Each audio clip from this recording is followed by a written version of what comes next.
education. Greetings, travelers. My name is Mike. This is Earthshine Education. This is a little segment we're calling 3 o'clock coffee. Actually being recorded a little bit after 3 o'clock, unfortunately, closer to 4, but the segment will be called 3 o'clock coffee. Just wanted to kind of talk about a couple of things that happened during the week or that are coming up, just to kind of, well, talk a little bit. If I missed something or you think there's something important, in the comments, tell me what I missed. If you like what you see, want to look into it, I'll leave links in the comments section down below so you can actually kind of dig in on your own, particularly on the second item that we're going to talk about. The first thing we're going to talk about is the fact that some humanoids came back from the space station last night. Local time for me was 11 o'clock p.m., but depends on where you are, of course. But there was a Soyuz craft that actually came back from the International Space Station carrying 2 NASA astronauts and a Russian cosmonaut. That's actually a nice picture of the Soyuz being brought down by its parachute. Tried to find a video, didn't find one. So we're going to go with this. There was a live stream on NASA's multiple NASA social media pages, but it was from a Russian feed, and there was no actual video. It was just kind of a picture of the Russian control center, command center. But we got Jessica Meir and Andrew Morgan. They're the astronauts from NASA that returned back. Jessica Meir is going to have some great stories and be an inspiration for a long time. She was part of the all-female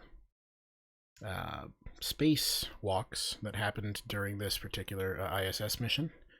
And we also had Oleg Skripchoka of the Russian Space Agency. They all came back down last night safely, thankfully. So welcome home, ladies and gentlemen. Enjoy quarantine again, as if the space station wasn't quarantined enough. But yeah, that's something that happened last night. If you follow our Facebook page, and actually I'll probably be using Twitter and Instagram a bit more, whenever there's a live stream of something like this, I'll probably post a link so you can follow along if you're awake at those times. Also, again, I'll put a link to this article in the description down below so you can read up on things and, click on some of these hot links and go down the rabbit hole of astronomy in this case. This second thing that I wanted to talk about is actually kind of the most important one for this section, I guess. And it's important just because it kind of gives you a chance to kind of do something fun with your family or friends.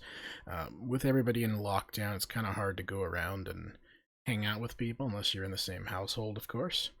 But there's something that NASA has put up on their Hubble Space Telescope page. I'm actually on the wrong page. This is the main Hubble Space Telescope page right here. And if you scroll all the way down, you'll get to where we just were.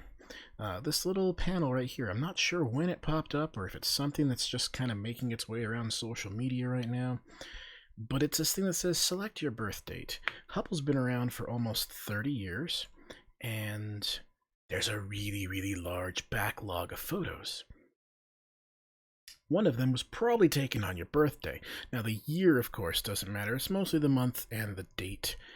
So it's really just select a birth date. You can pick any day you want.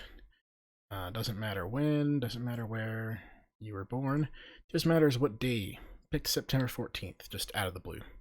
And here it gives me a couple options. It gives me a picture you can see in the background. If you want to see the full picture, you just click full image and, well, there it is. There's the whole picture. Now, if you want to see something really cool, you actually click more info. If you click on more info, you will still get the same picture. But more importantly, you're actually going to get some background information on what happened, where, when this was taken, what devices were used to take these images.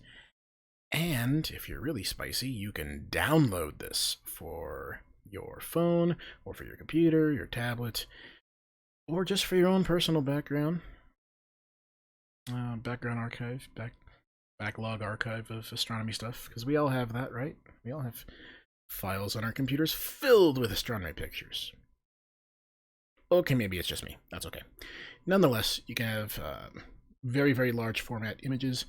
You can also print these. You can click on the media use copyright. You should be able to print these out at home, or if there are still places open that are doing printing, you could maybe make a birthday card for someone and mail it to them. Be a completely personalized birthday card. It'd be a photo of something in space that was taken on someone's birthday. We'll pick the 14th. We'll pick Valentine's Day. Let's try this one. This one's got a galaxy, spiral galaxy, and we're going to go ahead and click full image just to take a good look at it. It's actually a spiral galaxy here crossing past a barred spiral in the background. Very, very cool. And again, you can print these out, make them into cards, put them up on your wall. Kind of a cool little thing. So if you have some young ones, you might want to pick their birthday, see who's got a picture. Now, some pictures may be cooler than others, and that, that's fine and dandy. But just again, picking random days. Galaxy cluster Able 1689. Oh yeah, look at that. This is a cluster of galaxies. Got gravitational lensing going on. You don't know what that is, we can talk about it in a different video. All of these are pictures of galaxies with billions of stars, each one with likely trillions of planets. This happens to be on June 20th, so again, you can just pick your own birthday, pick your friend's birthday, and grandma, grandpa, whoever it happens to be, and just send them something kind of cool, something definitely out of this world, and make someone's day on these quarantine times, I guess. Finally, something I talked about in our monthly sky update, the Lyrid Meteor Shower is coming upon us. This is, of course, the month of April.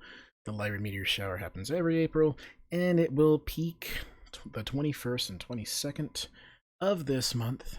If you don't know what a meteor is, you can do one of two things. You can either click on the link that I'm going to leave, which is actually this space.com link, or you can click on our video for the month of April and watch through it. And we have a little section in there about where to look for the Lyrid Meteor Shower near the star Vega in the constellation Lyra. It's going to be up here. Or you can just click through, watch. You'll learn a little bit about the sky and where to find this in the sky, as well as what a meteor shower actually is, what are meteors. We talked about that in our monthly sky update. I will leave this in a link, and I'll leave a link to the video as well in the comment section down below. Yeah, that's it. Just something to talk about real quick over a quick cup of coffee, or tea in my case. We'll talk about more in another video. Maybe I'll do this once a week. I might actually start doing this as a live stream on Fridays. Not really sure. That's something that might come up. Maybe Tuesday planetarium shows in the morning, and then Fridays we'll do just talk about astronomy and science in general on Fridays. Maybe that might be the thing. Let me know your thoughts in the comments down below. Like, subscribe, follow the channel. We're going to be doing a lot more content because we've got the free time to do it now. And yeah, so there we go. Those are the three things for today. Astronauts coming home, the Hubble, and your particular birthday, whatever day it happens to be. And of course, none of the dates that I've been picking are anybody that I know, or even of my own self. Just picking random days to show how the system works. And the Lyrid Meteor Shower. That'll again be lots of little streaks in the sky starting this week pretty well, and then into next week. Middle of the week, you should see a lot of meteors at night, especially if you're up around 2 or 3 in the morning. And then it'll start tailing off as we approach the end of the month. Also, if you see any articles where they say, oh, there's going to be hundreds of meteors, that's kind of misleading. I was going to end this, and now I'm not. Mostly, you can even see it right here. It mentions 100 meteors per hour in an outburst. I've been seeing a bunch of different articles floating around where they're using the outburst as like the expected number, and that's not true. You're looking for 10 to 15, maybe 20 meteors every hour. So at that rate, you're looking at what? One every 30 minutes? Oh. And that's not bad. But if it were 100, it'd be great. But it doesn't always happen. Sometimes it does, sometimes it doesn't. Just expect 15 to 20, 10, 15, 20, somewhere in there per hour.